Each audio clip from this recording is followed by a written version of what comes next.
ओ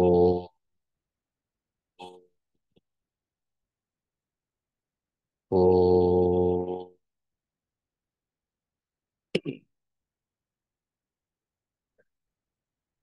नमोस्तुते व्यास विशाल बुद्धे पुल्लारविन्दायतपत्र नेत्र येन त्वया भारततैलपूर्णः प्रज्वालितो ज्ञानमयप्रदीपः पाराशर्यवचः सरोजममलं गीतार्थगन्धोत्कटं नानाख्यानककेसरं हरिकथा संबोधना बोधितं लोके सज्जन षट्पदैरहरह पेपीयमानं मुदा भूयात् भारत पंकजं कलिमल प्रध्वंसिन श्रेयसे नारायणं नमस्कृत्य नरं चैव नरोत्तमं दैवीं सरस्वतीं व्यासं ततो जयम् उदीरयेत्. இந்த மகாபாரதம் இதுவரையிலும் துரோண பருவம் நிறைவு செய்தோம். அடுத்ததாக கர்ண பருவம் ஆரம்பிக்கின்றது. இந்த கர்ண பருவத்தில் கிட்டத்தட்ட 102 அத்தியாயங்கள் இருக்கின்றது. 5504 ஸ்லோகங்கள். 15ஆம் நாள் யுத்தம் முடிந்து துரோணாச்சாரியார் வதம் செய்யப்பட்டார். அதை பார்த்து அதன் பிறகு அஸ்வத்தாமா நாராயண அஸ்திரத்தை பாண்டவர்கள் மீது ஏவுகின்றான். அந்த நாராயண அஸ்திரமும் கிருஷ்ணருடைய அறிவுரையினால் அது செயலிழக்க செய்யப்பட்டு விடுகின்றது. அப்புறம் தன்னுடைய அஸ்திரங்கள் எல்லாம் பலிக்காமல் போவதனுடைய காரணத்தை வேதவியாசரிடத்தில் அஸ்வத்தாமா கேட்கின்றான். அதற்கான காரணத்தை அவர் சொல்கின்றார். அதே போன்று அர்ஜுனனும் வேதவியாசரிடத்தில் தனக்கு முன்பாக சூலமேந்திய ஒரு ரூபம் சென்று அந்த ரூபமே எல்லோரையும் வதம் செய்கின்றது. அந்த ரூபம் யாரையெல்லாம் வதம் செய்ததோ அவர்கள் மீதுதான் நான் அம்புகளை எய்கின்றேன். ஆனால் பார்ப்பவர்கள் எல்லோரும் நானே எல்லோரையும் வதம் செய்வதாக நினைக்கின்றார்கள். நான் வெறும் நிமித்தமாகவே இருக்கின்றேன். அந்த ரூபம் யாருடையது என்று கேட்கின்றார். அர்ஜுனனுக்கு தெரியாமல் கிடையாது, பட் நமக்கு தெரிய வேண்டும் என்பதற்காக இவைகள் சொல்லப்பட்டிருக்கின்றன. அது சாட்சாத் மகாதேவருடைய ரூபமே, ருத்ரருடைய ரூபமே. எந்த ஒரு சங்கரரை அர்ஜுனா நீ ஆராதித்துக் கொண்டே இருக்கின்றாயோ அந்த சங்கரர் தான் உனக்கு முன்பாக சூலமேந்தி சென்றார். அவரே உனக்கு சாரத்தியம் செய்யக்கூடிய கிருஷ்ணரும் கூட ருத்ர சம்பவக, அந்த ருத்ரரிடத்திலிருந்து தோன்றியவர் என்று அந்த ருத்ரருடைய மகிமையை, ருத்ர உபாசனை, எவ்வாறு சிவனை வழிபட வேண்டும், உபாசிக்க வேண்டும் சொல்லும் பொழுது குறிப்பாக சிவனை லிங்கத்தில் வைத்து பூஜிக்க வேண்டும், வழிபட வேண்டும் இருக்கக்கூடிய விஷயங்களை எல்லாம் கூட நாம பார்த்தோம். இந்த 15வது நாள் முடிந்தவுடனே அன்று இரவு கௌரவர்களுடைய பாசறையில் கௌரவர்கள் எல்லோரும் மந்திர ஆலோசனைக்காக கூடுகின்றார்கள். துரோணாச்சாரியார் வதம் செய்யப்பட்டதை நினைத்து கௌரவர்கள் வருந்துகின்றார்கள். எல்லாரும் ஒரே துக்கப்படுகின்றார்கள். அன்று இரவு அவர்களுக்கு ஒரு நீண்ட இரவாக இருக்கின்றது. பொதுவாகவே மனிதர்கள் சந்தோஷப்படும் பொழுது நேரம் போறதே தெரியாது. இந்த மகாபாரத கிளாஸ் உங்களுக்கு சந்தோஷமா இருந்தா உங்களுக்கு போறதே தெரியாது. ஒருவேளை நமக்கு எப்ப கஷ்டம் இருக்கிறதோ அது துக்கம் இருந்தால் அது நீண்ட காலம் போன்று அது தெரியும். அதுவே நமக்கு ஒரு பாடம். இது சுக துக்கத்தினுடைய இயல்பு. சுகத்தை கடப்பதுங்கிறது ரொம்ப சுலபம். ஆனால் துன்பங்களை கடப்பது என்பது அவ்வளவு எளிதானது கிடையாது அப்படின்னு ஒரு சின்ன குறிப்பு சொல்லப்பட்டிருக்கின்றது. அந்த 15வது நாள் துரோணாச்சாரியார் கொல்லப்பட்ட உடனே அந்த யுத்தமானது நிறுத்தப்பட்டு, அப்ப அந்த இரவு அடுத்ததாக இந்த படைக்கு யாரை சேனாபதியாக நியமிக்க வேண்டும் என்று அவர்கள் எல்லோரும் ஆலோசனை செய்கின்றார்கள். அப்ப அஸ்வத்தாமா கர்ணனை பற்றி கூறும் பொழுது, நம்மளுடைய படையில் கர்ணன் பலசாலி, அஸ்திரங்களில் நல்ல தேர்ச்சி உடையவன், யுத்தத்தில் மதமுடையவன், யமனை போன்று எல்லோரையும் தாங்கக்கூடிய சக்தியுடையவன். ஆகவே அடுத்ததாக அவனே சேனாபதியாக அபிஷேகம் செய்யப்பட வேண்டும் அப்படின்னு கர்ணனுடைய பெயரை முன்மொழிகின்றார். இன் ஷார்ட், அடுத்த பலிகடா கர்ணன் அப்படின்னு. சில நேரம் ஏதாவது பதவிகள் வருகின்றது, பொறுப்புகள் வருகின்றதுன்னு என்ன நினைக்கணும்னா, அது பலிகடான்னு நாம நினைச்சுக்கணும் அப்படின்னு. அதே மாதிரி கர்ணன் வந்து ஏனோ அந்த யுத்தத்தில் பலியிடப்படுகின்றான், அப்படிதான் நான் பார்க்கின்றேன். சொன்ன உடனே, அது கேட்ட உடனே துரியோதனனுக்கு ரொம்ப சந்தோஷம். Because Duryodhana was waiting for this opportunity. வேண்டா வெறுப்பாக பீஷ்மர் இருந்ததால், துரோணர் இருந்ததால் அவருக்கு பீஷ்மர் மேலேயும் துரோணர் மேலேயும் மரியாதை இல்லைன்னு பல முறை பார்த்து விட்டோம். கர்ணனத்தில் இருந்த நம்பிக்கை அளவிற்கு துரியோதனனுக்கு பீஷ்மர் இடத்திலோ துரோணாச்சாரியார் இடத்திலோ நம்பிக்கை இல்லை. உடனே அவன் கர்ணனுடைய பெயரை முன்மொழிந்தவுடன் துரியோதனனை சந்தோஷப்பட்டு கர்ணனை பார்த்து சொல்லுகின்றான்.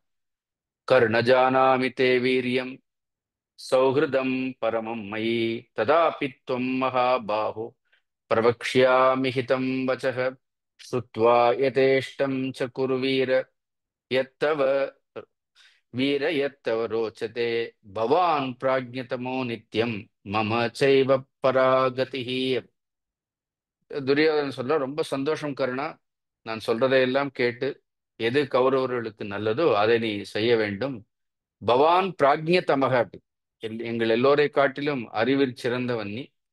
நித்தியம் மம சைவ பராகதிகி, கௌரவர்களாகி எங்களுக்கு நீயே மேலான கதியாக இருக்கின்றாய். பீஷ்மரை காட்டிலும் துரோணரை காட்டிலும் பலம் உள்ளவன் நீ அப்படி. ஆகவே அஸ்வத்தாமா கூறியது போல் நீயே சேனாதிபதியாக ஆக வேண்டும். அதோடு மட்டுமில்லாமல் பீஷ்மரும் துரோணரும் யுத்தம் செய்யும் பொழுது அவர்கள் பாரபட்சமாகவே யுத்தம் செய்து கொண்டே இருந்தார்கள். அவர்களுக்கு பாண்டவர்கள் மீது ஒரு தயை, ஒரு கருணை, ஒரு பிரியம் இருந்தது. உன்னை பொறுத்த வரைக்கும் நீ பாண்டவர்களை நீ வெறுக்கக்கூடிய காரணத்தினால் நாம் எல்லோரும் சேர்ந்து இனி பகைவர்களை தப்பிக்க செய்யலாம், பகைவர்களை வாட்டி விடலாம். See, there is no end for this kind of conviction அப்படின்னு. Even the blind people அப்படி, blind in the sense who are blind in their mind, தவறு செய்பவர்களுக்கு கூட இப்படி ஒரு உறுதி இருப்பதை பார்க்க முடியும். ஸோ கர்ணன் உடனே, துரியோதனன் சொன்ன உடனே he was also ready அப்படி. எப்பொழுது வந்து இந்த பொறுப்பு தன்னுடைய கைகளுக்கு வரும்னு அவன் காத்து கொண்டே இருக்கின்றான். உடனே இப்படி சொன்ன உடனே கர்ணன் வந்து துரியோதனை பார்த்து சொல்கின்றான், ஜேஷ்யாமி பாண்டவான் சர்வான் சபுத்ரான் சஜனார்தனான். எப்படி வார்த்தைகள் பாருங்க, ஜேஷ்யாமி பாண்டவான் சர்வான் அப்படின்னு. Arjuna, Duryodhana, you don't worry, I will conquer all the Pandavas, எல்லா பாண்டவர்களையும் ஒரு நொடியில் நான் ஜெயித்து விடுவேன். 16th டே இந்த யுத்தம் அப்படி. இதெல்லாம் கூட ஏற்கனவே என்ன நடந்ததுங்கிறது, சஞ்சயன் நடந்து முடிந்ததுங்கிறது முதலே சொல்லிடுவாரு. The whole thing goes in flashback அப்படி. கர்ணன் இறந்தது, துச்சாசனன் இறந்ததெல்லாம் ஏற்கனவே சொல்லிடுவாரு. இருந்தாலும் கூட என்ன நடந்தது அதை விரிவாக சொல்லுன்னு திருதராஷ்டிரனும் கேட்பான், ஜனமேஜயனும் கேட்கறதாலதான் இது இந்த மகாபாரத கதைகள் எல்லாமே பிளாஷ்பேக்காக வந்துட்டே இருக்கிறோம். அது சொன்னா ரொம்ப சுவாரஸ்யமாக இருக்காதுங்கிறதுக்காக நேரடியாக அது இந்த கதைகளை 15வது நாள் முடிந்து 16வது நாள் ஆரம்பித்து விட்டோம். அதர்வைஸ் சஞ்சயன் தான் இதையெல்லாம் திருதராஷ்டிரனுக்கு எடுத்து சொல்கின்றான். சொல்றான், ஜேஷ்யான் பாண்டவான் சர்வான், எல்லா பாண்டவர்களையும், ச ஜனார்தனா, கிருஷ்ணரையும் விட்டு வைக்கல, கிருஷ்ணரோடு சேர்த்து ஒரு நொடியில் நான் இவர்களை எல்லாம் ஜெயித்து விடுவேன். சேனாபதி பவிஷ்யாமி தவாகம் நாத்திர சம்சய, உன்னுடைய சேனாதிபதியாக இந்த க்ஷணமே நான் பொறுப்பேற்றுக் கொள்கின்றேன். ஸ்திரோபவ மகாராஜ ஜிதான் வித்தி பாண்டவான் அப்படின்னு. You be stable, you don't worry about anything. Think that Pandavas are already conquered, நாம் ஏற்கனவே பாண்டவர்களை வென்று விட்டோம் என்று நீ தைரியமாக இரு. You can give motivation speech, எல்லாரையும் ஊக்கப்படுத்தலாம், உற்சாகப்படுத்தலாம். பட் சத்தியம்னு ஒண்ணு இருக்கிறதா இல்லையா? இப்ப சின்ன வயசுல எங்க அப்பா அம்மா கூட கேட்டாங்க, நீ கலெக்டர் ஆயிடுவேடான்னு கேட்டாங்க. ரொம்ப சொன்ன பிரமாதம், ஏன்னா முடிச்ச உடனே முதல் அட்டம்ப்ட்ல ஆகி முதல் கலெக்டரா நான் தான் ஆவேன்னு சொல்லியிருக்கிறேன். இப்போ உட்காந்து மகாபாரதம் பேசிட்டு இருக்கேன். So it is very very easy just to say that I can conquer, I can do this, I can do that. We should always know what is our strength. Not only that, we should know our strength, we should know the strength of the opponent person also. எதிரில் இருக்கவனுடைய பலமும் நமக்கு தெரிந்திருக்க வேண்டும். கர்ணனிடத்தில் இருக்கக்கூடிய பெரிய பலவீனம் பின்னாடி சல்லியன் சொல்லுவான் அப்படி. அது பொதுவாக க்ஷத்திரியர்களுக்கே இருக்கக்கூடிய ஒரு பலவீனம், மனிதர்களுக்கே இருக்கக்கூடிய ஒரு பலவீனம் அது. என்னவென்றால் ஓவர் எஸ்டிமேஷன். மனிதர்கள் தங்களை குறித்து கொஞ்சம் அதிகமாகவே தங்களுடைய பெருமைகள் தங்களிடத்தில் இருப்பதாக நினைத்துக் கொள்வது உண்டு. அது கர்ணனுக்கு கொஞ்சம் அதிகமாகவே இருந்தது. கர்ணனிடத்தில் இருந்த ஒரே ஒரு தோஷம், அவனுக்கு கருணையும் இருந்தது. பட் அதை காட்டிலும் அந்த தற்புகழ்ச்சி, தற்பெருமைன்னு சொல்லுவோமே, அது கர்ணனிடத்தில் அதிகமாகவே இருப்பதை இங்கே பார்க்கின்றோம். சொன்ன உடனே அவனை சேனாதிபதியாக கௌரவர்கள் எல்லோரும் அபிஷேகம் செய்து வைத்தார்கள். உடனே அந்த கௌரவர்களால் சூழப்பட்டு தி 16th டே வார் பிகின்ஸ். 16வது நாள் யுத்தம் ஆரம்பிக்கின்றது. கர்ணன் பாண்டவர்களை எதிர்த்து ஒரு மகர வியூகத்தை அவன் அமைக்கின்றான். அந்த வியூகத்தை தர்மபுத்திரர் அர்ஜுனனை முன்னிறுத்தி கர்ணன் வகுத்த அந்த வியூகத்தை பார்க்கின்றார். அப்ப தர்மபுத்திரர் அர்ஜுனனை பார்த்து சொல்கின்றார், அர்ஜுனா, கௌரவர்களுடைய முக்கியமான வீரர்கள், குறிப்பாக பீஷ்மர், துரோணாச்சாரியார் எல்லோரும் கொல்லப்பட்டு விட்டார்கள். இனி இருக்கக்கூடிய எல்லோரையும் நான் துச்சமாகவே பார்க்கின்றேன். அது ஏதோ அவமானமாக சொல்லல. இனி இருக்கக்கூடிய பீஷ்மரையும் துரோணரையும் ஒப்பிட்டு பார்க்கும் பொழுது கௌரவர்கள் பக்கம் இனிமேல் பெரிய வீரர்கள் யாரும் கிடையாது. நான் கொல்லத்தகாதவனாக அல்லது கொல்ல முடியாதவனாக, வெல்ல முடியாதவனாக நான் ஆரம்பத்திலிருந்து நினைக்கக்கூடியது கர்ணன் ஒருவனைத்தான். ஒருவேளை கர்ணனை நாம் வென்று விட்டோம் என்றால் நிச்சயமாக இந்த யுத்தத்தை நாம் வென்று விட்டதாகவே கருதுகின்றேன்.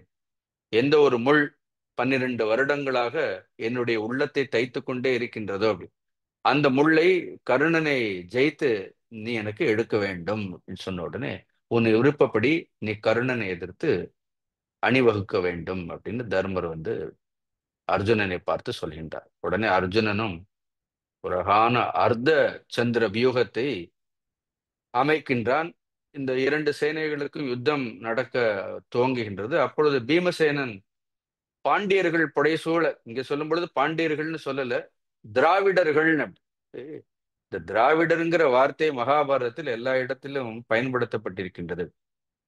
See, there is a myth. திராவிடம்ங்கிறத இவர்கள் ஏதோ ஒரு தனியான ஒரு இனமாக நினைத்து கொண்டே இருக்கின்றார்கள். இப்ப கூட சத்தம் போட்டுட்டே இருக்கிற திராவிட மாடல், திராவிட மாடல், திராவிட மாடல். See, இந்த திராவிடம்ங்கிறது ஒரு தேசம். அது ஒரு குறிப்பிட்ட ஒரு ஜாதியையோ ஒரு இனத்தையோ அது குறிக்கக்கூடியதெல்லாம் கிடையாது. It is very clearly written here, it is Dravida தேசம். இப்ப கலிங்க தேசம்னு சொல்றோம், மகத தேசம்னு சொல்லுகின்றோம். அப்பெல்லாம் இந்த மாதிரி தனித்தனியாக மகாபாரத காலங்களிலேயோ ஏன் சுதந்திரத்துக்கு முன்னாடி கூட இப்படியெல்லாம் பிரிக்கப்படவில்லை. இப்ப தமிழ்நாடு அப்படிலாம் சொல்றோமே, அந்த மாதிரி தமிழ்நாடு கேரளா எல்லாம் கிடையாது. பட் இங்க தெளிவாகவே இருக்கின்றது. அப்ப சொல்லும் பொழுது யார் யார் திராவிடர்கள்னா பாண்டியர்கள், சேரர்கள், சோழர்கள். there is a mention கேரளர்கள், கேரளாதான் இருக்கு. அப்ப இந்த இந்த தேசத்தை சேர்ந்தவர்கள், இந்த பகுதி, இந்த இந்த பாரத தேசத்தினுடைய தென்பகுதி எல்லாம் ஒரு திராவிட தேசம்னு சொல்லப்பட்டதே தவிர இது ஏதோ ஒரு திராவிட இனம் கிடையாது. இந்த திராவிட தேசத்தில் இந்த தேசத்தை சேர்ந்தவர்களுக்குன்னு என்ன இருந்தது அப்படின்னா ஒரு விதமான வழிபாடுகள், ஒரு கலாச்சாரம், பண்பாடு, அதெல்லாம் பாரத கலாச்சாரம் தான். இவர்கள் இன்னும் கொஞ்சம் விட்டோம்னா இவர்கள் என்ன சொல்லுவார்கள், நாங்கள் இந்தியர்களே கிடையாதுன்னு சொல்லுவார்கள். எங்களுடைய கலாச்சாரமே இந்த கலாச்சாரம் கிடையாதுன்னு சொல்லுவார்கள். இப்படித்தான் மனிதர்களுக்கு கூட மனதில் எப்படி பிரிவினைவாதங்கள் தோன்றுகின்றதுங்கிறது சரியான வரலாறுகள் நம்முடைய தலைமுறைகளுக்கு நம்முடைய பாரத தேசத்தை குறித்து போதிக்கப்படாவிட்டால் இப்படி தவறான எண்ணங்கள் தோன்றுங்கிறதுக்காக இதையெல்லாம் சொல்றேன். இங்க தெளிவாகவே இருக்கின்றது. பீமன் திராவிடர்களோடு சூழ வருகின்றான்னு சொல்லும் பொழுது பாண்டியர்கள், சோழர்கள், கேரளர்கள் எல்லாரும் இருக்கின்றார்கள். ஒரு பெரிய பட்டியலே இருக்கின்றது.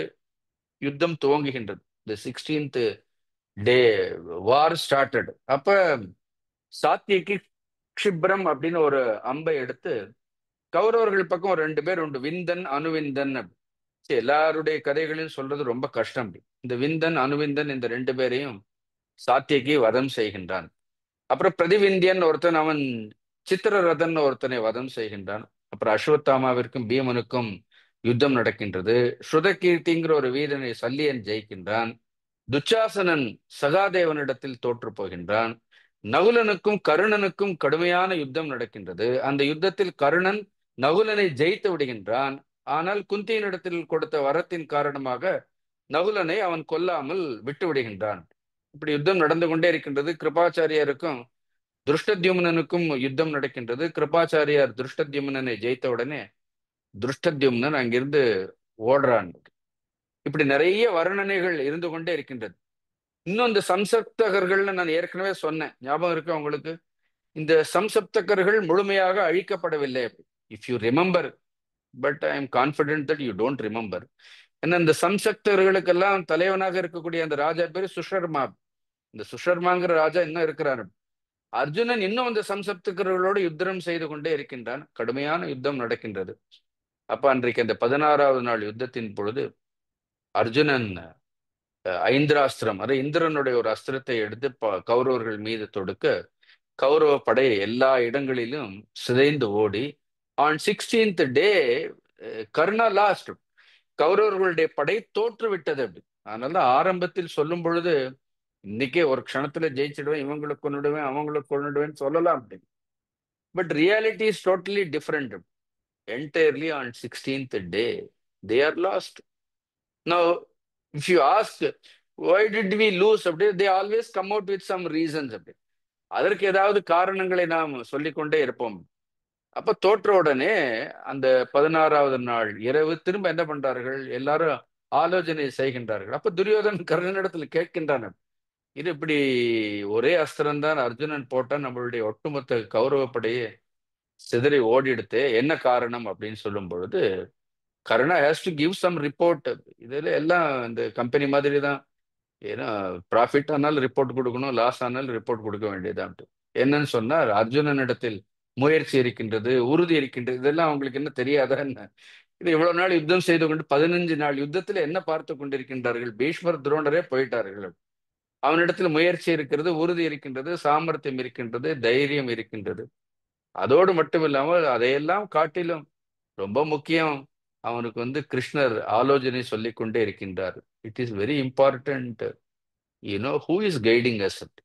பர்சனல் லைஃப்ல கூட கவனமா இருங்க. யார் நமக்கு ஆலோசனைகளை வழங்குகின்றாருங்கிறது ரொம்ப கவனமா இருக்கணும். யாருடைய ஆலோசனைகளை எல்லாம் கேட்டு நாம் நடக்கின்றோம்? whom do we get normally influenced? எல்லாருக்கும் யாராவது ஒரு இன்ஃப்ளூயன்சர் இருப்பாங்க. பட் நார்மலா நமக்கு தெரியணும் எவருடைய அறிவினால் நாம் தூண்டப்படுகின்றோங்கிறது ரொம்ப முக்கியம். இல்லைன்னா குருடும் குருடும் குருட்டாட்டம் ஆடி குருடும் குருடும் குழியில் வீழ்ந்தவாறேன்னு அப்படி போக வேண்டியதுதான். ஏரால்சோ கிருஷ்ணர் பாருங்க, ஒன்னொன்னு ஆலோசனைகளே சொல்லலாம். பகவானாகவே இருந்தாலும் என்ன பண்ண முடியும்? ஆலோசனைகளை தான் சொல்லணும். பட் அந்த ஆலோசனைகளை பின்பற்றி நடக்கணுமா இல்லையா? கிருஷ்ணர் என்ன ஆலோசனை சொன்னாலும் பாண்டவர்கள் அதை பின்பற்றி நடக்கின்றார்கள். இப்ப இன்னும் கொஞ்ச நேரம் கழிச்சு பாருங்க, இதே யுத்த களத்தில் இவர்கள் ஒருவரை அடித்துக் கொள்வார்கள். அவ்வளவு சண்டை இவர்களுக்குள்ளவே. யாரும் யார் பேச்சையும் கௌரவர்களிடத்தில் கேட்டதே கிடையாது. அப்படிதான் நடக்கும். அப்ப க கர்ணன் சொல்றான், எப்படியாவது 17வது நாள் நான் அர்ஜுனனை ஜெயித்து விடுவேன். ஏன்னா எந்த ஒரு வில்லினால் இந்திரன் அசுரர்களை எல்லாம் ஜெயித்தானோ அந்த ஒரு வில்லை எனக்கு பரசுராமர் கொடுத்திருக்கின்றார். அந்த வில் அர்ஜுனனிடத்தில் இருக்கக்கூடிய காண்டீவத்தை காட்டிலும் பலம் அதிகமானதுன்னு சொல்லி இப்ப கர்ணன் தன்னுடைய பலத்தையும் அர்ஜுனனுடைய பலத்தையும் பரீட்சித்து பார்க்கின்றான். ஹி இன்ட்ராஸ்பெக்ட்ஸ்.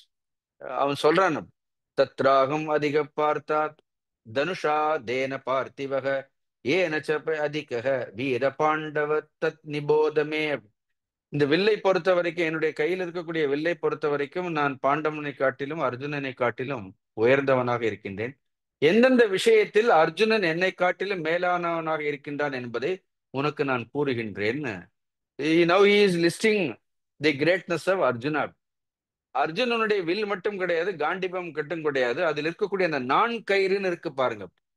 அதனால்தான் வள்ளுவர் கூட இந்த திருக்குறள்ல சொல்லும் பொழுது இந்த கருவிங்கிறது ரொம்ப முக்கியம். காலம் ஒவ்வொன்னா சொல்லுவார், கருவி காலம் அமைச்சுன்னு ஒரு ஒரு பட்டியலே இடுவாரா இல்லையா? ஒரு ஒரு காரியத்தை நாம் திறமையாக செய்ய வேண்டும் என்றால் even the instruments that we handle, எந்தெந்த கருவிகளை எல்லாம் கூட நாம் பயன்படுத்துகின்றோமோ எந்த ஆயுதங்களை பயன்படுத்துகின்றோமோ அதற்கெல்லாம் கூட என்ன உண்டு என்றால் ஒரு தெய்வத்தன்மை உண்டு. அதனாலதான் எல்லாவற்றையும் மதிக்க கற்றுக்கொள்ள வேண்டும். நம்மளுடைய கலாச்சாரத்துல அதான் ஆயுத பூஜைன்னே வச்சிருக்கிறோம். ஆனா அர்ஜுனனிடத்தில் இருக்கக்கூடிய அந்த கயிறு அது வந்து தெய்வத்தன்மை வாய்ந்தது. 2 அம்புரா துணிகள், அம்புரா துணிகள் அம்புகளை வைக்கக்கூடிய அந்த துணி, அது என்றைக்குமே வற்றாதது. அப்படி எடுக்க எடுக்க எடுக்க அதுல இருந்து அம்புகள் வந்து கொண்டே இருக்கும். அர்ஜுனனிடத்தில் இருக்கக்கூடிய சிறந்த ரதம் கூட அது அக்னியால் கொடுக்கப்பட்ட ரதம். அவனுடைய குதிரைகள் நம்ம ஆரம்பத்திலே பார்த்தோம், அந்த கந்தர்வர்களால் கொடுக்கப்பட்ட குதிரைகள். அந்த அர்ஜுனனுடைய குதிரைகளை கொல்லவே முடியாது. See, these three things are very important. Now, then அதையெல்லாம் காட்டிலும் அவன் அடுத்து சொல்றான், யார் ஒருத்தர் இந்த உலகத்தையே படைச்சாரோ அவனே அவருக்கு சாரதியாக இருக்கின்றார் அப்படின்னு. So he is leading Arjuna from the front. அப்படி சமயத்துல நம்ம யார் வழி நடத்துகின்றார், நமக்கு முன்னாடி இருக்கிறவர் உயர்ந்தவர்னா நாம கவலைப்பட வேண்டிய அவசியமே கிடையாது. கர்ணன் எல்லாம் சொல்றான், ஒருத்தனை ஜெயிக்கணும்னா அந்த குதிரைகளை கொல்லணும், அடுத்து சாரதிகளை எல்லாம் கொல்லணும், அவனை வந்து ரதத்திலிருந்து கீழே தள்ளணும். எந்த விதத்திலும் சாரதியை கொல்ல முடியாது அப்படி. இன்னும் அர்ஜுனனுடைய குதிரைகளை எல்லாம் கொல்லவே முடியாது. அது அக்னியே கொடுத்த ரதம். இந்த உலகத்துல எல்லாவற்றையும் எரிக்கக்கூடியது அக்னி. அப்ப அர்ஜுனனுடைய ரதத்தையே அது எரிக்க முடியாது அப்படி. இருந்தாலும் கூட அந்த ரதமே எரியும், கடைசியில நம்ம பார்ப்போம்.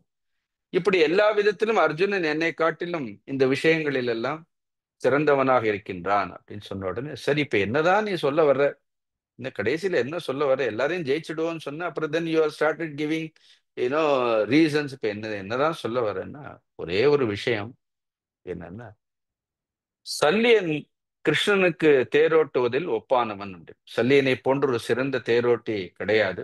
அது மட்டும் இல்ல, சல்லியன் யுத்தத்தில் மிகவும் சமர்த்தன்.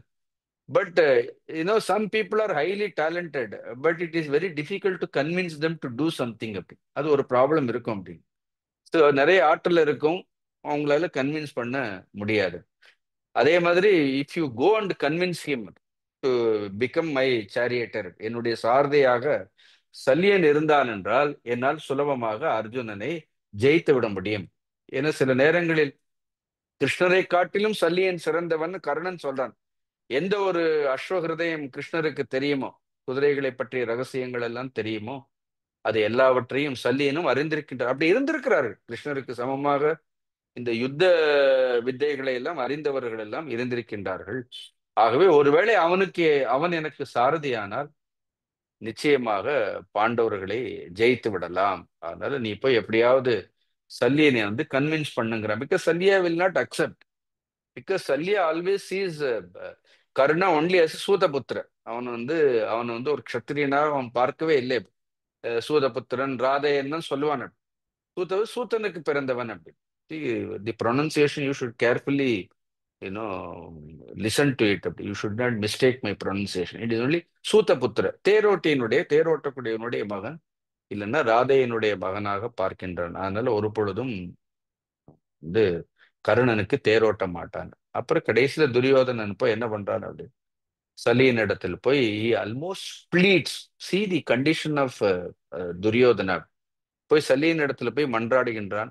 எவ்வாறு கிருஷ்ணர் வந்து பாண்டவர்களுக்கு சாரதியாக இருந்து அவர்களை வழி நடத்தி காக்கின்றானோ அதே மாதிரி கர்ணனுடைய தேரை நீ ஓட்ட வேண்டும், கௌரவர்களுக்கெல்லாம் நீ பாதுகாப்பாக இருக்க வேண்டும். உடனே சல்லியே எக்ஸ்பெக்டட் திஸ்.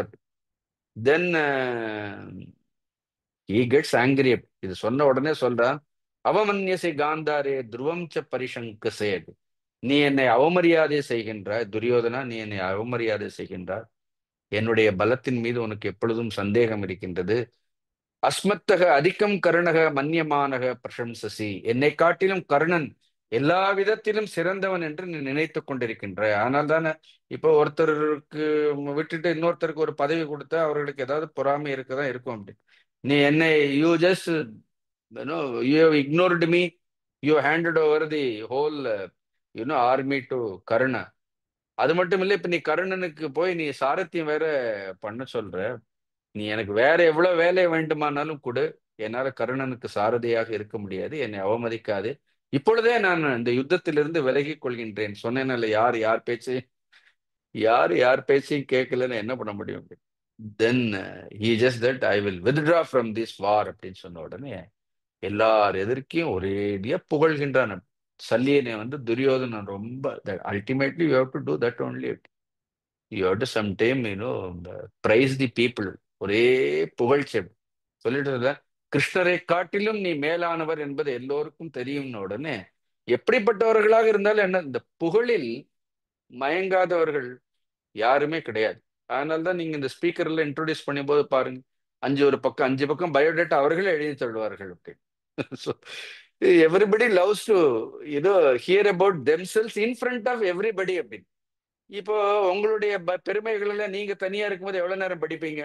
நம்ம பெருமைகளை நம்ம, ஆனா நம்மளுடைய பெருமைகள் ஒரு சபையில சொல்லப்படும் பொழுது நமக்கு இருக்கோ இல்லையோ, சொல்லப்படும் பொழுது என்ன ஆறுது அப்படின்னு நமக்கு பெருமையாக இருக்கிறது இல்லையா? உடனே சல்லியனுடைய உச்சி அப்படியே குளிர்ந்து போறது. அப்படின்னு கிருஷ்ணரை காட்டில் நீ உயர்ந்தவன்னு இப்படி எல்லாம் சொல்றவன் யாருன்னாரு கொஞ்சம் நம்ம யோசிக்கணுமா இல்லையா? அப்படின்னு யார் நம்மை புகழ்கின்றார்கள்ங்கிறது ரொம்ப முக்கியம்.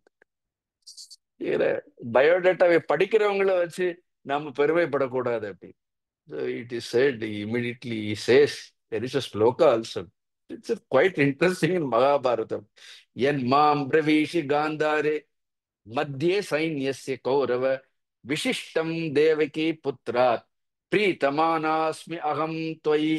இதுல எழுதியிருக்கிறார் பாருங்க வியாசர். அதுதான் இது ஒவ்வொரு ஸ்லோகமா படிக்கும் பொழுது it takes time to read all the slokas, but quite interesting. அது என்மாம் பிரவிஷி காந்தாரே மத்தியே சைன்யஸ்ய கௌரவ, ஆகா எல்லார் முன்னிலையிலும் நீ தனியா கூட சொல்லல, எல்லாரையும் கூட்டி வச்சு விசிஷ்டம் தேவகி புத்திராத் என்ன பிரவீஷி, நான் வந்து கிருஷ்ணரை காட்டிலும் ரொம்ப உயர்ந்தவன், இப்படி எல்லார் எதற்கும் என்னை புகழ்ந்துட்டே என்ன பிரீத்தமானாஸ்மி அகம் தொய்சி, I am extremely happy about you, I am delighted. அதனால ரொம்ப சந்தோஷப்படுறேன் அப்படி. அதனால நீ என்ன செய்யனாலும் நான் செய்யறேன். சில நேரம் காரியம் ஆகணும்னு அதை பண்ணிட்டு போயிட்டே இருக்க வேண்டியதுதான். அவங்ககிட்ட விஷயம் இருக்கோ இல்லையோ அப்படின்னு இன்னும் 2 வார்த்தையை சொல்லி வேலையை வாங்கிட்டு போயிட்டே இருக்கணும்னு சொல்றது மகாபாரதம். தென் இப்படி சொன்ன உடனே சல்லியனுக்கு ஒரே சந்தோஷம். உடனே சல்லியன் சொல்றான், ஆனா ஒன்னே ஒண்ணு, என்ன கண்டிஷன்ஸ் அப்ளைன்னு போட்டுடுறான் அவன். அப்படி இதுதான் கௌரவர்களுக்கு எந்த கீழே ஒரு in this world even I have also seen அப்படி nobody wants to do anything unconditionally. Sometime they may not spell out, but they always have some conditions அப்படின்னு. So we should always understand people, those who work for us also work with certain conditions தான். So அவனும் சொல்றான் conditions அப்ளைபிள். என்ன condition அப்படின்னா, ஏன்னா அவன் ஏற்கனவே இந்த யுத்தம் ஆரம்பிப்பதற்கு முன்பு உங்களுக்கு ஞாபகம் இருந்தால் சல்லியன் வந்து அந்த பக்கம் சேரும் பொழுது தர்மபுத்தர் கூப்பிட்டு சொல்வார், பரவாயில்ல நீ வந்து ஏதோ ஒரு காரணத்திற்காக இன்னும் கௌரவர்கள் பக்கம் போக வேண்டியதா இருக்கிறது. ஆனால் எப்பொழுது நீ கர்ணனுக்கு சாரத்தியம் செய்கின்றாயோ அப்பொழுது உன்னுடைய வார்த்தைகளால் நீ கர்ணனுடைய ஊக்கத்தை நீ கெடுத்துக்கொண்டே இருக்க வேண்டும்னு ஒண்ணு சொல்றார். ஞாபகம் இருக்க, இதை தர்மபுத்திரர் சொல்வார். அப்படி ஒரு பிரதிஜையை சல்லியனிடத்திலிருந்து தர்மபுத்திரர் பெற்றுக்கொள்வார். அதை இங்க சொல்றான் அப்படி. அதனால கர்ணன் விஷயத்துல வந்து எனக்கு நாவடக்கம் எல்லாம் இருக்காது. எவ்வளவு அழகா சொல்றான் பாருங்க. ஏன்னா in case of Karna I will not control. நாம கூட அப்படிதான் சில பேரை பத்தி பேசணும்னா ரொம்ப கவனமாக இருப்போம். நமக்கு பிடிக்கலைன்னா அவர்களுடைய விஷயத்துல நம்ம நாவடக்கமே இல்லாமல் வி ஜஸ்ட் நாக்குல வந்தது பேசுவோம் இல்ல. At least here he admits, he says that என்ன எனக்கு நாக்குல வந்தது, நான் எப்ப என்ன சொல்லுவேன்னு எனக்கு தெரியாது.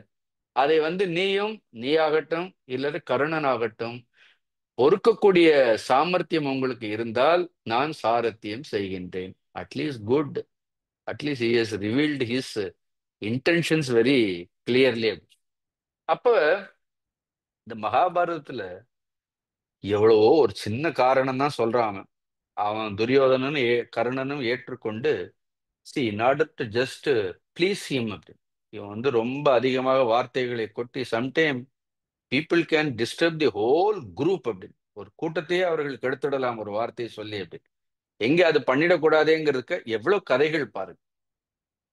இந்த கதைகள் எல்லாம் ஒரு இதுலயே ஒரு உபகதை வருகின்றது. துரியோதனன் வந்து சல்லியனை பார்த்து சொல்றான், எப்படி இந்த தேவாசுர யுத்தத்தை பற்றி சொல்றான். தேவர்கள் எல்லோரும் இந்த தாரகாசுரன், நீங்க அந்த கதை கேள்விப்பட்டிருப்பீர்கள். தேவர்கள் தாரகாசுரனை வதம் செய்தார்கள்.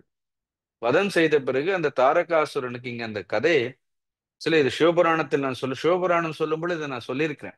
பட் இங்க கூட அந்த கதை வருகின்றது. அந்த தாரகாசுரனுக்கு 3 புத்திரர்கள் இருப்பார்கள். தாரகாக்ஷன், கமலாக்ஷன், வித்யுன்மாலின்னு 3 பேர் இருப்பார்கள். இந்த 3 பேரும் கடுமையான தவம் செய்து தேவர்களுக்கு எதிராக பிரம்மதேவனிடத்திலேயே நிறைய வரங்களை எல்லாம் வாங்கி எவராலும் வெல்ல முடியாதவர்களாக இத உலகையும் பூர் புவ ஸ்வகன் சொல்றோமே, இந்த பூலோகம் இரும்பினால் ஆனது, புவர்லோகம் வெள்ளியினால் ஆனது, சுவர்லோகம் தங்கத்தினால் ஆனதுன்னு அதான் 3 நகரங்கள்னு சொல்லுவார்கள். இந்த 3 நகரங்களை அமைத்து கொண்டு they have conquered the entire world. I hope you heard about all these stories. அப்புறம் 1000 வருடங்களுக்கு முன்பு இந்த 3 நகரங்களும் என்னாகும், ஒரே நேர்கோட்டில் வந்து நாம் எல்லோரும் சந்தித்துக் கொள்வோம். அப்பொழுது யாராவது நம்மை அழிக்க முடிந்தால் இந்த 3 நகரங்களையும் சேர்ந்து ஒரே நேரத்தில் அழிக்க வேண்டும்னு. அதனால இதுக்கு நாங்க இதை 3 குணங்களுக்கு ஒப்பீடாக சொல்லுவோம். இந்த 3 ராட்சசர்களுமே சத்துவம், ரஜஸ், தமஸ்ங்கிற இது ஒவ்வொரு குணமா நம்ம அழிக்க முடியாது. 3 குணத்தையும் ஒரே நேர்கோட்டுல கொண்டு வரணும். சத்துவம், ரஜஸ், தமஸ் அப்படின்னு. அட் த சேம் டைம் என்ன பண்ணணும், இந்த குணங்களை எல்லாம் தாண்டி போகணுங்கிறதுக்கு இதை இந்த புராண கதைகளை உதாரணமாக சொல்லுவோம். அப்ப இவர்கள் பலம் பெற்று தேவர்களை எல்லாம் துன்புறுத்தி வந்தார்கள். அப்ப தேவர்களாலும் கூட இந்த 3 பேரையும் அழிக்க முடியவில்லை. அப்ப எல்லாரும் தேவர்கள் எல்லாம் பிரம்மதேவனிடத்தில் சொல்லும் பொழுது பிரம்மா சொல்லிட்டார், இந்த 3 பேரை அழிக்க வேண்டும் என்றால் சங்கரர் ஒருவரால், ருத்ரர் ஒருவரால் தான் அழிக்க முடியும். ருத்ரரை தவிர வேற யாராலும் அழிக்க முடியாது. அப்ப எல்லா தேவர்களும் ருத்ரரிடத்தில் சொல்லும் பொழுது ருத்ரர் சொல்றார், அந்த தன்னுடைய ஆயுதங்களை எல்லாம் ரதத்தில் எல்லாம் எடுத்து வைக்கிறார். எடுத்து வச்சு இந்த 3 பேரையும் நான் அழித்து விடுகின்றேன். ஆனால் எனக்கு சாரத்தியம் செய்வதற்கு என்னை காட்டிலும் சாமர்த்தியமாக இருக்கக்கூடிய ஒருவர் தான் எனக்கு சாரத்தியம் செய்ய வேண்டும்னு உடனே, இந்த உலகத்தில் ருத்ரரை காட்டிலும் யாரு சாமர்த்தியமாக இருக்க முடியும்? அட்லீஸ்ட் அவருக்கு ஈக்குவலாகாவது யாரையாவது பார்க்கணும். At least somebody must be acceptable to him அப்படின்னு உடனே whom they could propose there is only Brahmadevar அப்படி. இப்ப உடனே எல்லாரும் சேர்ந்து என்ன பண்ணார், பிரம்மதேவர் வந்து நீங்கள் ருத்ரருக்கு சாரத்தியம் செய்யணும்னா Brahma says, I am no way equal to Rudra. If Rudra accepts, I will do Sarathyan. There is no doubt that Brahma is a great deity. உடனே பிரம்மரே சாரத்தியம் செய்து அந்த கடைசியில என்ன சொல்லிட்டார்கள், பிரம்மதேவனே சாரத்தியம் செய்ததால் தான் ருத்ரரால் 3 பேரையும் அழிக்க முடிந்தது. இந்த கதையை சொல்லி அதே மாதிரி கருணனுக்கு நீ சாரத்தியம் செய்தால் எப்படி எல்லாம் சொல்ல வேண்டியது இருக்கு. கருணனுக்கு நீ சாரத்தியம் செய்தால் பாண்டவர்கள் எல்லோரையும் அழித்து விடலாம். Actually the moral of the story is ராட்சசர் ஆர் டிஸ்ட்ராய்டு. அசுரர்கள் எல்லோரும் அழிக்கப்பட்டார்கள் தான் மாரல் ஆஃப் தி ஸ்டோரி. அந்த கதையை சொல்றது யாரு? ஒரு ராட்சசனே ஒரு அசுரனே என்ன சொல்கின்றார் அப்படின்னா, இது சாரத்தியத்தினுடைய மகிமையை, அது இது மாதிரி கதைகளை எல்லாம் நமக்கு ஏற்ற மாதிரி வசதியா சொல்லிக்க வேண்டியதுதான். அதனால நீ அவன் கிட்டத்தட்ட ருத்ரனை போன்று, நீ வந்து பிரம்மதேவனை போன்று நீ சாரத்தியம் செய்ய வேண்டும் அப்படின்னு அவனுக்கு இன்னும் கொஞ்சம் முன்னாடி நீ கிருஷ்ணரை காட்டிலும் மேலானவன்னு சொன்ன, இப்ப கிட்டத்தட்ட என்னுடைய ஸ்டேட்டஸ் ரைஸ் ஆயிண்டே போறது அப்படின்னு என்னுடைய பயோடேட்டால ஒவ்வொரு குவாலிபிகேஷனா அதிகரித்து கொண்டே போகின்றதுன்னு அவருக்கு ஒரே சந்தோஷம். Not only that, he says, then he talks about the story of Parashuram also. பரசுராமருடைய கதைகளை எல்லாம் கூட இங்கே சொல்லுகின்றார். பரசுராமர் வந்து இப்ப நிறைய இடங்களில் பரசுராமருடைய கதைகள் நாம இங்க பார்த்திருக்கிறோம். ஆரம்பத்தில் ஜமதக்னி முனிவருக்கு புத்திரராவது பார்த்தோம். அப்புறம் பீஷ்மருக்கும் பரசுராமருக்கும் நடந்த யுத்தங்களை எல்லாம் பார்த்தோம். See, the story is spread everywhere. முழு மகாபாரதம் படிச்சால்தான் ஒருத்தருடைய முழு வாழ்க்கையை நம்மால் பார்க்க முடியும். இந்த பரசுராமர் ருத்ரரை குறித்து தவம் இருப்பார். நீண்ட வருடங்கள் தவம் இருந்த உடனே அவருடைய தவத்தினால் மகிழ்ந்த ருத்ரர் என்ன பண்ணுவார், பரசுராமருக்கு பிரசன்னமாவார். பிரசன்னமே உனக்கு என்ன வேண்டும்னு கேட்க உடனே உங்க இடத்துல இருக்கக்கூடிய எல்லா அஸ்திரங்களும் எனக்கு வேண்டும்னு கேட்பார். அப்ப இன்னும் உனக்கு தூய்மை வேண்டும். ருத்ரர் சொல்வார், இன்னும் உனக்கு ஒரு தூய்மை வேண்டும், இன்னொரு தகுதி வேண்டும். தூய்மையற்றவனையும் தகுதி இல்லாதவனையும் இந்த அஸ்திரங்கள் எல்லாம் அடைந்தால் அதனாலேயே அவர்களுக்கு அழிவு ஏற்படும். அதனால இன்னும் நீ எனக்கு பணிவிடை செய்யின்னு சொன்ன உடனே பரசுராமர் ரொம்ப பொறுமையா சொல்றார், எப்பொழுது நான் தகுதியானவன் என்று கருதுகின்றாயோ அது வரைக்கும் ருத்ரா உனக்கு நான் பணிவிடை செய்வேன். சீதி இன்னும் அவர்களிடத்தில் இருக்கக்கூடிய உறுதியை கூட பாருங்கள். எனக்கு கொடுக்கலன்னு சீச்சி இந்த பழம் புளிக்குன்னு போகல. அப்படி நீ இப்ப தகுதி இல்லைன்னு தானே சொல்ற, எனக்கு தகுதி வர்ற வரைக்கும் உனக்கு பணிவிடை செய்கின்றேன். எப்பொழுது வந்து என்னுடைய பணிவிடையினால் மகிழ்ந்து உன்னிடத்துல இருக்கக்கூடிய அஸ்திரங்களை பெறக்கூடிய தகுதி எனக்கு இருக்கின்றது என்று நீ நினைக்கின்றாயோ அப்பொழுது இந்த அஸ்திரங்களை எல்லாம் எனக்கு கொடுன்னு சொல்லி கண்டினியூஸ். திஸ் இஸ் இன்னைக்கு காலையில கூட பார்த்தோம். குருவிற்கு எப்பொழுது என்ன கொடுக்கணுங்கிறது தெரியும். தகுதி இல்லாதவர்களுக்கு குரு கூட கொடுக்க மாட்டாரு. கொடுக்க மாட்டாரு என்ன, அதுக்கான தகுதியை நாம் வளர்த்து கொள்ள வேண்டும். அதர்வைஸ் எது கொடுக்கப்படுகின்றது அதுவே நம்முடைய அழிவிற்கு காரணமாக இருக்க வேண்டும். அதனால குரு கொடுக்கின்ற வரைக்கும் நாம என்ன பண்ணணும்? குரு கொடுக்கின்ற வரைக்கும் பணிவிடை செய்து கொண்டே இருக்க வேண்டியதுதான். You should keep working. One day he sees this Parashurama continuously worshipping him. ஏன்னா தொடர்ந்து ருத்ரரை ஆராதனை செய்த உடனே ஒரு நாள் ருத்ரர் ரொம்ப மகிழ்ந்து பார்வதியை பார்த்து சொல்றாரு. பார்வதியின் இடத்திலே சொல்றார், இந்த பரசுராமன் பார், அவன் கேட்டப்ப நான் ஒண்ணுமே கொடுக்கல, இருந்தாலும் கூட அவ்வளவு ஸ்ரத்தையோடு இடைவிடாது என் மீது இருக்கக்கூடிய அன்பினால் அவன் என்னை ஆராதித்துக் கொண்டே இருக்கின்றான். பக்திமான் ஏஷ சததம் மயி ராமோ திருடவிரதக. பரசுராமனை போன்று திருடவிரதத்தோடு பக்தியோடு என்னை ஆராதித்தவனை இந்த உலகத்தில் நான் பார்க்கவே இல்லை. இஃப் யூ ரீட் ஃபைனலி ராமாயணத்துல கூட ஹி வாஸ், ஆங்கிலத்தில் இன்வின்சிபிள்னு சொல்வீங்களா, அவரை ஜெயிக்கவே முடியாது. Parashurama conquers all the Kshatriyas. கடைசியில அவருடைய எல்லா சக்தியையும் அவருடைய ஆற்றல்களை பரசுராமருடைய தேஜஸை ராமர் ஒருவரால் தான், ஏன்னா அது விஷ்ணு தத்துவமாக இருக்கிறதால், ஏன்னா அவரிடத்தில் கொடுக்கப்பட்டிருக்கக்கூடிய எல்லா அஸ்திரங்களும் ருத்ரருடைய அஸ்திரங்கள். அது கடைசியில் அது யார் பெறுகின்றார்? அதை ராமரே பெற்றுக்கொள்கின்றார், அவருடைய தேஜஸ். அதுக்கப்புறம் தான் பரசுராமர் போய் அந்த திரிபுரா ரகசியத்தில் இந்த கதைகள் எல்லாம் வரும். அதுக்கப்புறம் போய் அந்த மகேந்தர் பருவத்தில் தவம் செய்யணும்னு போகும்பொழுது சம்பர்த்தர்னு ஒரு ரிஷி, அவர் ஒரு அவதூதர், அது மகாபாரதத்துல இல்ல. அந்த அவதூதர் இவர் முன்னாடி தோன்றி மறைந்து கொண்டே இருப்பார். Parashurama would have lost all the power, எல்லாவற்றையும் இழந்துடுவார். இந்த சம்பர்த்த ரிஷியை பார்த்த உடனே நீ எனக்கு குருவாக இருக்கணும்னு உடனே பரசுராமர்கிட்ட சொல்வார், நான் உனக்கு குரு கிடையாது, இந்த மலை மேல ஒருத்தர் இருக்கிறார், நீ அவரை போய் பாருன்னு உடனே தான் அங்கே தத்தாத்திரேயர் இருப்பார். அது ஒரு பெரிய கதை, பட் அதுக்கு மகாபாரதத்துல அது வரல. But I am just telling, பரசுராமருக்கு எல்லா அஸ்திரங்களையும் என்ன பண்றாரு? எல்லா அஸ்திரங்களையும் அவர் வழங்குகின்றார். எந்த ஒரு அஸ்திரங்களை மகாதேவரிடத்திலிருந்தே பரசுராமர் பெற்றாரோ அந்த பரசுராமருடைய சிஷ்யன் தான் கர்ணன் அப்படின்னு கர்ணனுடைய பெருமையை சொல்றதுக்காக சொல்லி, அந்த பரசுராமருக்கு எந்த வில் இறைவனால் கொடுக்கப்பட்டதோ அந்த வில் கர்ணனுக்கு கொடுக்கப்பட்டிருக்கின்றது. அது மட்டுமல்ல, நீ எனக்கு என்னவோ கர்ணனை பார்க்கும் போதெல்லாம் அவன் நிச்சயமாக ராதையனாக இருக்க முடியாது, சூதபுத்திரனாக இருக்க முடியாதுன்னு தான் அவனுடைய லட்சணங்களை எல்லாம் பார்த்தோன்னா அவன் எல்லா விதமான க்ஷத்திரிய லட்சணங்களோடும் கூடியவனாக இருக்கின்றான் சொல்றார். நது ஏஷ பிராகிருத கஷ்டித் கர்ண வை கர்த்தன விஷக மகாத்மா ஹி ஏஷ ராஜேந்திர ராம சிஷ்ய பிரதாபவான். So he cannot be a prakrita. அவன் ஒரு சாதாரண மானுடன் மாதிரி தெரியல.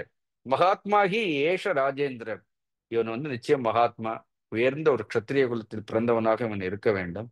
இவன் பரசுராமனுடைய சிஷ்யன், அதனால எவ்விதத்திலும் குறைந்தவன் கிடையாது, நீ அவனுக்கு சாரத்தியம் செய்ய வேண்டும் அப்படின்னு சொன்ன உடனே இதெல்லாம் சொன்ன உடனே நீ சொல்ற எல்லா கதையும் சல்லியன் சொல்றான். துரியோதனா, நீ சொன்ன அந்த தாரகாசுரன் கதையும் எனக்கு தெரியும், நீ சொன்ன பரசுராமர் கதையில எனக்கு தெரியும். இன்னொன்னு என்னன்னா, நம்ம ரெண்டு பேருக்கு இல்லை இந்த கதை, இந்த கதை முக்கியமா கிருஷ்ணருக்கு தெரியும். இதெல்லாம் பகவான் கிருஷ்ண, இந்த கதையெல்லாம் நீ இப்ப எனக்கு சொல்ற, இதெல்லாம் தெரிஞ்சுதான் கிருஷ்ணர் அர்ஜுனனுக்கே சாரத்தியம் பண்ணார் அப்படின்னு. நீ ஏதோ என்னுடைய புகழ்ச்சியெல்லாம் சொல்ற, இவ்வளவு கதைகளை பிரம்மாவே சாரத்தியம் பண்ணிருக்கிறார் பார். இதெல்லாம் தெரிஞ்சுதான், அர்ஜுனனுடைய பெருமை தெரிஞ்சுதான் கிருஷ்ணரே போய் அர்ஜுனன் சாரதியாக இருக்கும்பொழுது அவருக்கு போய் பார்த்த சாரதியாக இருக்கின்றான். ஒருவேளை பை மிஸ்டேக் அகஸ்மாத் நீ கர்ணனை கொல்றன்னு வச்சு கர்ணன் சாரி கர்ணன் அர்ஜுனனை கொல்றானே வச்சுப்போம். Nothing will change Krishna's mind. அதனாலலாம் ஒன்னும் கிருஷ்ணருடைய மனமெல்லாம் ஒன்னும் மாறாது, கொல்ல முடியாது.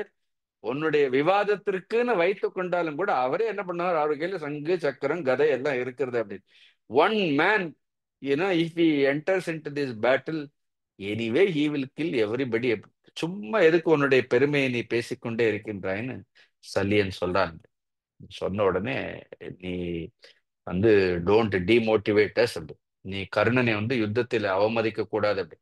அதனால நீ எப்படியாவது சாரி, கர்ணனுக்கு நீ சாரத்தியம் செய்ய வேண்டும் அப்படின்னு சொன்ன உடனே சரின்னு சொல்லி நீ புகழ்ந்த உடனே கடைசியில அவன் ஒத்துக்கொண்டு இறுதியாக சாரத்தியம் செய்யறான். செய்யறதுக்கு முன்னாடி கர்ணன்ட்டே அவன் சொல்றான், 4 விஷயம் நன்னடத்தை உள்ளவர்கள் பின்பற்ற மாட்டார்கள். ஒன்று வந்து தன்னைத்தானே இகழ்ந்து கொள்வது, தன்னைத்தானே புகழ்ந்து கொள்வது. See, எவ்வளவு இன்ஃபீரியாரிட்டி காம்ப்ளெக்ஸும் இருக்கக்கூடாது, சுப்பீரியாரிட்டி காம்ப்ளெக்ஸும் இருக்கக்கூடாது. அப்படி நல்ல ஆரியன், இப்ப ஆரியன்னா நல்ல குணவான். அப்படி நோபல் பீப்புள் தங்களை தாங்களே இகழ்ந்து கொள்வதும் இல்லை, தங்களை தாங்களே புகழ்ந்து கொள்வதும் கிடையாது, பிறரை நிந்திப்பதும் கிடையாது, பிறரை அளவுக்கு அதிகமாக ஒரு காரியம் ஆக வேண்டும் என்பதற்காக புகழ்வதும் கிடையாது. அதனால கருணா, உன்னுடைய தற்புகழ்ச்சியெல்லாம் நீ விட்டுடு, உனக்கு நான் சாரத்தியம் செய்வேன். அதே நேரத்தில் என்னுடைய திறமையையும் நீ அறிந்து கொள்ள வேண்டும். Why I am chosen, why you want me to be your charioteer அப்படின்னா, என்னிடத்தில் எந்த தவறுதலுமையும் கிடையாது. குதிரை ஓட்டுவதில் சிறந்த சாமர்த்தியத்தை ஒருவன், அதே போன்று எதிர்காலங்களில் ஏற்படக்கூடிய தோஷங்களை எல்லாம் முன்பே அறியக்கூடிய திறமையும் என்னிடத்தில் இருக்கின்றது. தீஸ் ஆர் ஆல் தி திறமைகள். இதெல்லாம் அவர்களிடத்தில் இருந்திருக்கின்றது. அதனால அது மட்டும் இல்லை, ஏதாவது ஒரு தோஷம் ஏற்பட்டால் கூட அந்த தோஷத்தினுடைய பரிகாரம் கூட எனக்கு தெரியும். ஆகவே எல்லா விதத்திலும் எல்லாவற்றையும் நான் அறிந்திருக்கக்கூடிய காரணத்தினால் நான் வந்து எப்படி பிரம்மதேவருக்கு இந்திரனுக்கு மாதலி தேரோட்டினாரோ அதே போன்று உனக்கு நான் தேரோட்டுவேன். ஆனால் எப்ப என்ன சொல்லுவேன்னு எனக்கே தெரியாது.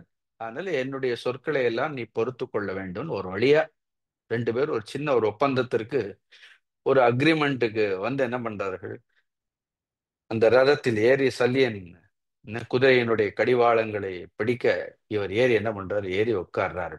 உட்கார்ந்த உடனே துரியோதனனுக்கு அப்பா, ஒரு வழியா 2 பேரையும் ஒண்ணு சேர்த்து வண்டியில ஏத்தி விட்டுட்டோம் அப்படின்னு ஏத்தி உட்கார்ந்தா, உங்களுக்கு எல்லாம் ஜெயம் உண்டாகட்டும் அப்படின்னு உடனே ஆரம்பிச்ச உடனே இது இப்பதானே சொல்லி முடிச்சார்கள். உடனே கர்ணன் ஏறி உட்கார்ந்த உடனே என்ன பண்றான் அப்படின்னா, சல்லியா நீ எதை பற்றியும் கவலைப்படாதே அப்படி, பகைவர்களை ஜெயிக்கக்கூடிய காரியத்தை எல்லாம் நான் பார்த்துக்கிறேன், இதோ தேர ஓட்டுற வேலையை மட்டும் நீ பாருன்னு. இப்படிதான் மனிதர்களுடைய குணம். நாய் வாலை நிமித்த முடியாதுன்னு சொல்ற மாதிரி சம்டைம் நீங்க இது ஒரு நல்ல பழமொழி அப்படி. அதனால you should not unnecessarily invest your energy with people அப்படின்னு. See, there are some people you cannot change them. So we should not too much think about them. We should not too much worry about them. இவ்வளவு சொல்லி முடிச்சு ஏறி உட்கார்ந்த உடனே சொல்றாங்க, இதெல்லாம் ஸ்லோகங்கள் இருக்கு, நீங்க வேணா படிச்சு பாருங்க. குதிரைகளை நடத்தக்கூடிய வேலையை நீ பாரு, பகைவர்களை எல்லாம் ஜெயிக்கக்கூடிய வேலையை நான் பார்க்கிறேன்னு உடனே உடனே சல்லியன் ஆரம்பிச்சிடறான் பாருங்க. ஆரம்பிக்கும் போது சூத புத்திரன் தான் ஆரம்பிக்கிறேன். சூத புத்திர கதம் நுத்வம் பாண்டவான் அவமன்யசே சர்வாஸ்திரான் மகேஷ்வாசான் சர்வான் ஏவ மகாபலான் அப்படின்னு. How can you say that, நீ குதிரையை நடத்து, நான் பாண்டவர்களை எல்லாம் ஜெயிப்பேன்னு. உனக்கு பாண்டவர்களை பற்றி என்ன தெரியும்? சர்வஸ்திரான் மகேஷ்வாசான் சர்வான் ஏவ மகாபலான். எல்லா பஞ்ச பாண்டவர்களும் பலம் பொருந்தியவர்கள், எல்லா அஸ்திரங்களும் அவர்களுக்கு இருக்கக்கூடியது. சில நேரம் இது எப்படி இருக்கும்னு வேடிக்கையா சொல்றேன், don't take it in another way. சில சமயம் எங்கேயாவது ஊருக்கு போகணும்னு ஒரு வாடகை கார் எடுத்தோம்னா கடைசியில அந்த டிரைவர் எங்க நிறுத்துறாரோ அங்க நிறுத்தியதான் நம்ம காஃபி குடிக்க முடியும். ஏன்னா அவர் என்ன சொல்றாரு, அவர் இறக்கி விடுற இடத்துல தான் நீ கடைசியில கார் எடுத்தது நாம, ஏன்னா வாடகை கொடுக்கக்கூடியதெல்லாம் நாம. அவர் ஒரு இடத்துல இறக்கி விட்டு இங்க இருந்து நீங்க நடந்து போனோம்னா நம்ம நடந்துதான் போய் ஆகணும். மோஸ்ட் ஆஃப் த வீட்டுல ஏதோ இந்த ஓனர் எல்லாம் பார்த்தீங்கன்னா கார் ஓட்டுறவங்க பேச்ச கேட்டுதான் ஆக வேண்டியதா இருக்கு. அதே மாதிரி ஏறி உட்கார்ந்தாலும் கூட சல்லியனுக்கு சொல்றதுதான் கருணன் கேட்டாக வேண்டிய நிலைமை. இப்ப இவங்க 2 பேருக்கு நடுவுல இவங்க சண்டைக்கு போல இன்னும், ஆனா அதுக்கு உள்ள பார்த்த வாய் சண்டை பயங்கரமா இருக்கு. ஒரு 50 ஸ்லோகம் இருக்கு, நான் நோட் பண்ணி வச்சிருக்கிறேன். ஒரு 50 ஸ்லோகங்களில் கர்ணன் வந்து தன்னுடைய தற்புகழ்ச்சி, தன்னைத்தானே புகழ்ந்து சல்லியனுடைய வம்சத்தை எல்லாம் அவமதிக்கின்றான். இப்படி 2 பேருக்கு நடுவுல டீ வாக்குவாதங்கள் நடந்து கொண்டே போகின்றது அப்படி. அப்ப சல்லியன் சொல்றான், I will give you simple comparison. என்ன, நீ வந்து ஒரு நரி மாதிரி, அர்ஜுனன் வந்து வந்து ஒரு சிங்கம் மாதிரி அப்படி. நீ வந்து வெறும் கன்று குட்டி அப்படி. அர்ஜுனன் வந்து விஷபம் அப்படி. நீ வந்து வீட்டு நாய். அர்ஜுனன் வந்து புலி மாதிரி அப்படி, நீ ஒரு சாதாரண முயல் அப்படி. அர்ஜுனன் யானை. இப்படி எல்லாம் இருக்கு, இப்படி எழுதியிருக்கிறார். So this is the best comparison. No way you can conquer, உன்னால அர்ஜுனனை ஜெயிக்கவே முடியாது அப்படி சொன்னா. இப்படி ரெண்டு பேருக்கு விவாதம் போகும்போது அப்புறம் அப்புறம் கடைசியில் என்ன பண்றான் சல்லியன், போனது போகட்டும், உனக்கு ஒரு காக்கா கதை சொல்றேன். ஸோ ஒரு நல்ல காக்கா கதை கூட இதுல இருக்கு அப்படி. ஏன்னா கடைசியில இந்த கான்னு எப்படி கத்துனதுங்கிறது கூட ஒரு கதை இருக்கிறது. இது ஒரு கடலோரத்துல ஒரு காக்கா ஒண்ணு இருந்தது. அந்த காக்கா அந்த கடலோரத்துல இந்த சின்ன குழந்தைகள் எல்லாம் விளையாடிட்டு சாப்பிட்டுட்டு, அவங்க அந்த குழந்தைகள் போடக்கூடிய அந்த சிறுவர்கள் எல்லாம் போடக்கூடிய அந்த சாப்பாடெல்லாம் அந்த சாப்பிட்டுட்டே இருந்தது. அந்த சாப்பாடை சாப்பிட்டுட்டே, அந்த சிறுவர்கள் போடுற அந்த சாப்பாடை சாப்பிட்டுட்டு, அந்த காக்கைக்கு என்ன இருக்கிறது, கொஞ்சம் உடம்பு வளர்த்து கொஞ்சம் ஒரு பெருமிதம், தன்னை மாதிரி பறக்கிறதுக்கு யாரும் இல்லைன்னு நினைச்சிட்டு இருக்கிறதான் காக்கா. தன்னை மாதிரி பாடுறதுக்கு யாரும் இல்லைன்னு சில நேரம் நினைச்சுக்கும். அதனாலதான் யாராவது என்னை பாட சொன்னாலும் நான் பாடுறது இல்லை அப்படின்னு. இந்த காக்காவுக்கு தன்னால பாட முடியும், தன்னால பறக்க முடியும்னு ஒரு சின்ன பெருமிதம் வந்துடுறது. அப்போ ஒரு தடவை மானசரோவர்ல இருந்து ஒரு அன்னப்பறவைகள் எல்லாம் அப்படி கூட்டமா கடல் மேல அழகா பறந்து போயிட்டே இருக்கிறது அப்படி. இந்த சின்ன பசங்க சாப்பாடு போட்டு சும்மா இருக்க வேண்டியதானே, இவங்க அந்த காக்காவை உசுப்பேத்தி விடுவார்கள். யாரோ இருப்பாங்க அப்படி.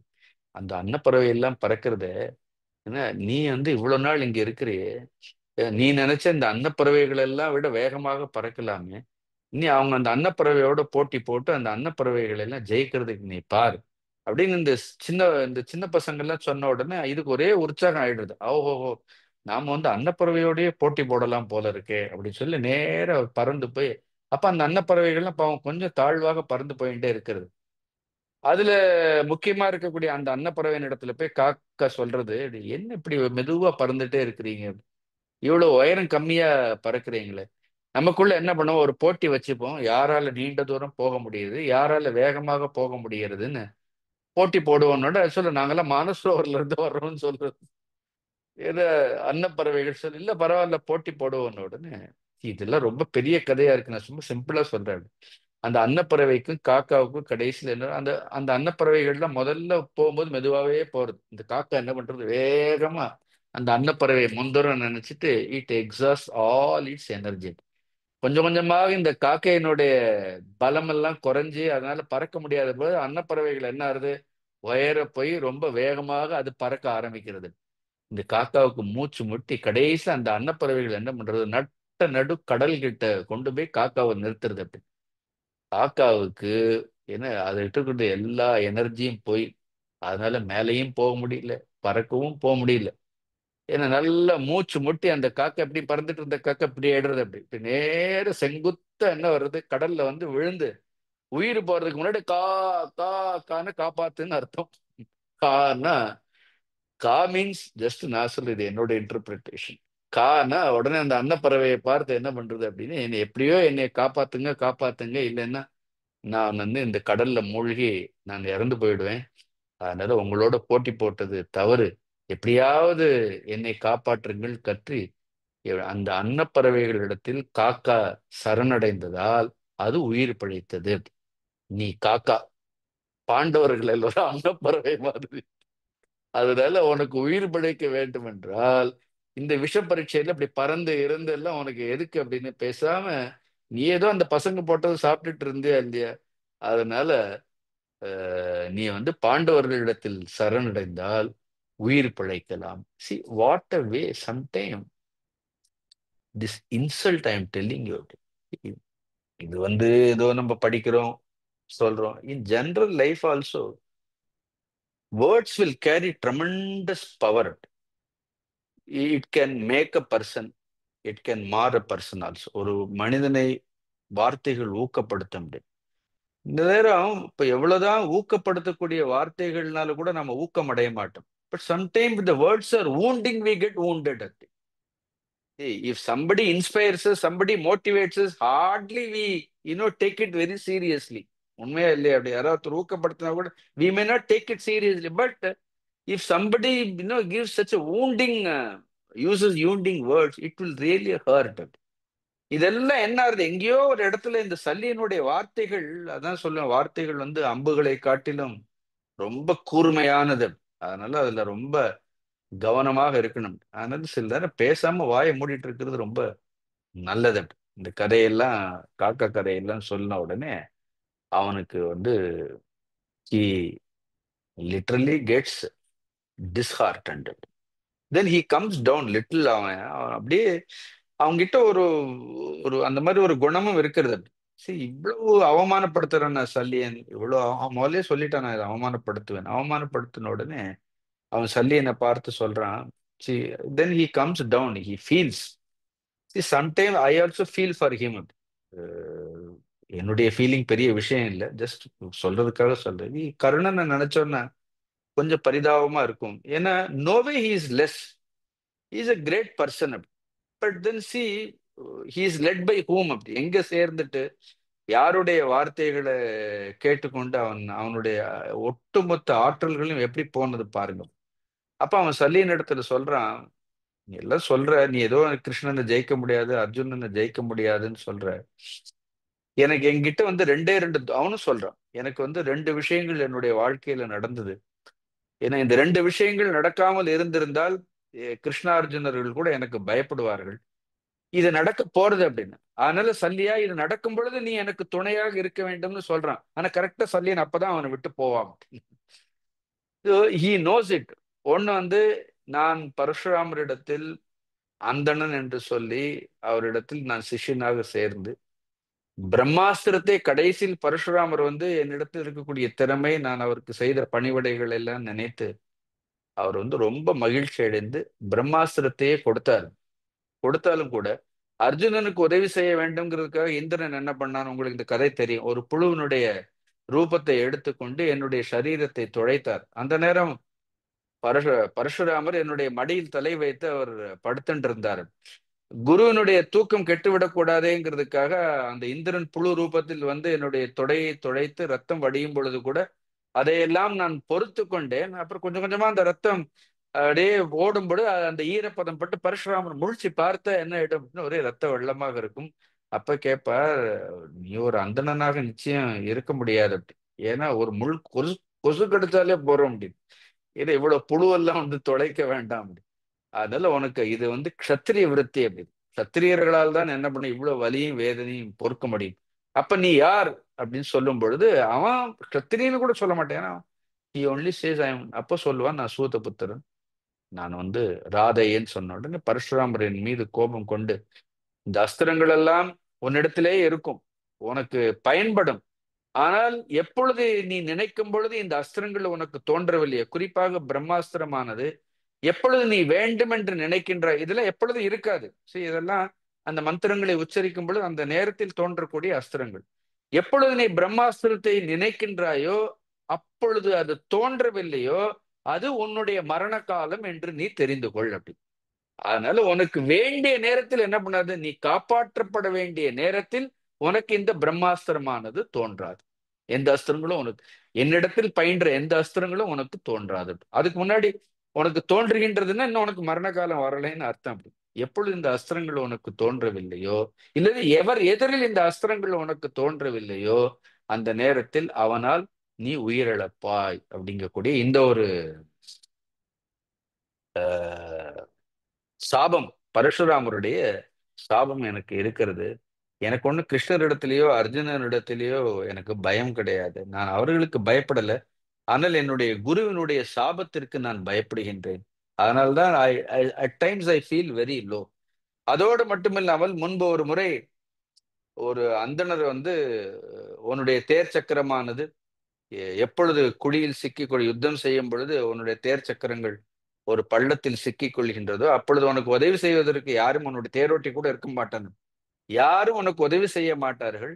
அது உனக்கு மரணம் நேரக்கூடிய நேரம் என்று நினைத்து கொள்னு சொல்லி அந்த சாபத்துக்கு காரணம் சொல்வார். ஒரு ஹோமத்தினுடைய ஒரு பசு, அந்த ஹோம பசுவிற்கு ஒரு கன்றுக்குட்டி இருந்தது. தெரியாமல் நான் வந்து அம்பு விடும் பொழுது அந்த அம்பு அந்த கன்றுக்குட்டியின் மேல் பட அந்த கன்றுக்குட்டி அந்த அம்பினால் இறந்தது அப்படி. சோ அதை வளர்த்த அந்த அந்தணர், ஒருவர் அந்த ஹோம பசுவை வளர்த்த அந்தணர், அந்த கன்றுக்குட்டி இறந்த உடனே கோபத்தில் என்ன பண்றாரு, கடுமையான இந்த ஒரு சாபத்தை கொடுத்துட்டார். யுத்தம் பண்ணும் பொழுது உன்னுடைய தேர் சக்கரங்கள் வந்து பள்ளத்தில் வந்து புதைந்து விடும். நான் எவ்வளவோ தானம் பண்றேன்லாம் அவருக்கு சொன்னேன், ஆனா உன்னுடைய தானமும் வேண்டாம் ஒண்ணும் வேண்டாம், இது நிச்சயம் பலிக்கும்னு சொல்லிட்டாரு.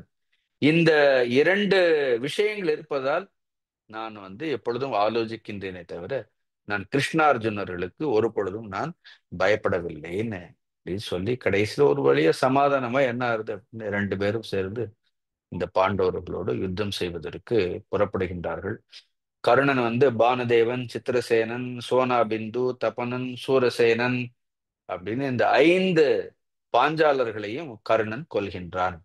அப்ப பீமனுக்கும் கர்ணபுத்திரனுக்கும் கர்ணனுடைய புத்திரன், கர்ணனுடைய மகன் பேரு சத்தியசேனன், ஒரு மகன் இருந்தான். பீமன் கர்ணனுடைய புத்திரன். இந்த பாஞ்சாலர்களை எல்லாம் கர்ணன் கொன்ற உடனே பீமன் கர்ணனுடைய புத்திரனை கொன்று விடுகின்றான். அப்புறம் கர்ணருக்கும் யுதிஷ்டிரருக்கும் யுத்தம் நடக்கின்றது. கர்ணன் போய் யுதிஷ்டிரரோடு யுத்தம் செய்கின்றார். யுத்தம் செய்யும் பொழுது யுதிஷ்டிரர் யமதண்டம்னு சொல்லுவாரு. அந்த யமதண்டத்தை எடுத்து கர்ணனின் மீது வீசின உடனே அந்த யமதண்டம் கர்ணனை பிழந்து சல்லியன் முன்னே விழுந்துடுறான் கர்ணன். அப்புறம் சல்லியன் அவனை வேற இடத்திற்கு கொண்டு போறார்.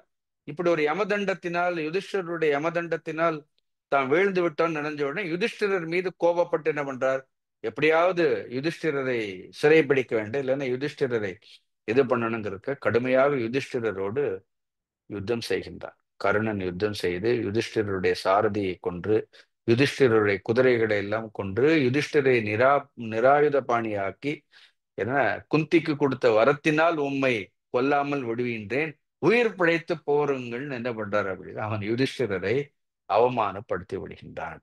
சோ இதை பீமசேனன் இதை அறியும் பொழுது சாத்தியக்கியை அழைத்து, சாத்தியக்கி நீ யுதிஷ்டிரருக்கு பாதுகாப்பாக இரு, ஏன்னா அவர் கர்ணனால் அவமானப்படுத்தப்பட்டு விட்டார். he was not a great warrior. Dharmaputrar ஒரு பெரிய வாரியரும் கிடையாது. நான் கர்ணனை எதிர்த்து யுத்தம் செய்ய போகின்றேன் அப்படின்னு சொல்லி அந்த யுத்த களத்தில் பீமனுக்கும் கர்ணனுக்கும் எதிராக கடுமையான யுத்தமானது நிகழ்கின்றது. வாட் ஹஸ் ஹேப்பன்ட், அந்த யுத்தம் எவ்வாறு நடந்தது, என்ன நடந்தது, இந்த யுத்தத்தில் கர்ணன் எவ்வாறு கொல்லப்பட்டான், இதையெல்லாம் அடுத்த வாரம் பார்ப்போம். ஓம் பூர்ணமத பூர்ணமிதம் பூர்ணாத் பூர்ணமுதச்சதே பூர்ணஸ்ய பூர்ணமாதாய பூர்ணமேவாவசிஷ்யதே. ஓம் சாந்தி சாந்தி சாந்தி. ஹரிஹி ஓம் ஸ்ரீ குருப்யோ நமः. ஹரிஹி ஓம்.